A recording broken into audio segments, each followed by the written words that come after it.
Hello! Ito na naman ang nanay na laging nasa bahay. Maulang hapon sa inyo mga mi.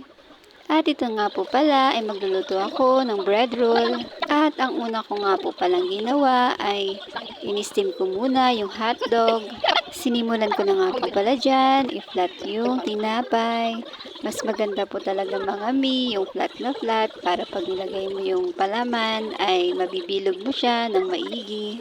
At sunod ko nga po palang ginawa dyan ay iniwan ko na yung hotdog sa apat. Sa isang balot nga po pala ng tasty ay magkakasya na po ang 5 pirasong hotdog. At sunod nga po pala mga mi, naglagay na po ako ng itlog sa mangkok at breadcrumbs. At magsisimula na nga po pala ako magbalot.